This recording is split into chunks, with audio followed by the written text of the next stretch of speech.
This is my absolute favourite stick mix, contains only 4 ingredients. The basis of it: tinned fish, some salt just to enhance the flavour, a mixture of different sizes of pellets, and then ground bait. So any tinned fish you want. I've used tuna in brine, salmon's brilliant, mackerel's really good. It's just limited by your imagination basically. That goes in first with all the juice, add some salt just to bring out the flavour. Then the pellets go in, so the juice that's in that fish can actually soak into the pellets temporarily before the ground bait goes in and dries everything off. The ground bait I've used here is Hinder's Flaming Squids. The pellets I've used on this occasion, bloodworm pellets, which we got an amazing reaction to in the underwater films. To be honest, when I use pellets from now on, I always make sure they're in the mix. So once the ground bait's gone in, that will dry everything out a little bit. This stuff's been made probably 15-20 minutes now, and if I just pick that up, you can see it's damp, but it's not wet. It sort of holds together, but it'll break up quite easily. So that's your mix. To put it together, we're gonna use that fella there. That's the long chuck funnel web, the smallest of the 3. And you see there, that's identified by the red flash on there. So when you're gonna buy a refill, you want the one with the red flash on it.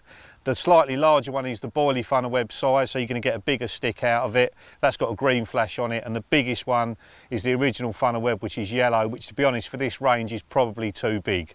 This stuff makes a tiny, tiny little stick. If I can get that PVA onto there. There we go.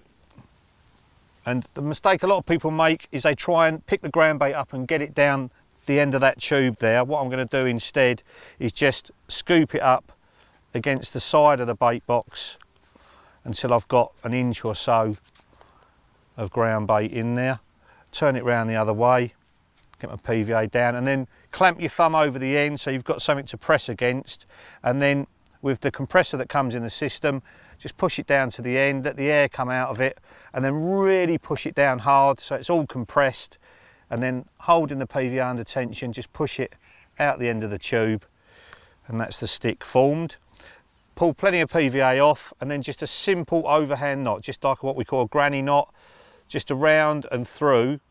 And then what I'm doing is I'm holding the PVA at the top of the stick, I'm holding that tight, and then I'm pulling the knot down onto that, so that the knot ends up right on top of the stick. And then I do a second knot, and do the same thing. Hold the PVA where you want the knot to be, pull it down, and the two end up really close together so you don't waste any PVA.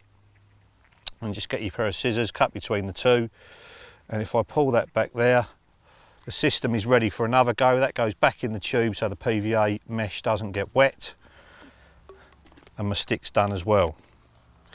And then to attach the stick, the green baiting needle, the heavy gate latch needle, just gets pushed through the stick. You'll feel it pushing past the pellets and stuff as it goes through. Try and avoid the knot if you can, because that's the last part of the PVA to melt. And then with the loop you've tied in the end of the hook link, or in this case the link loop, just put that onto the gate latch needle and then pull it through the PVA. You'll break a couple of bits of PVA as you pull it through, that's no issue at all. And then just tease that sinker through the hole you've already made, and the same thing with your shrink tube. Just get that in there like that.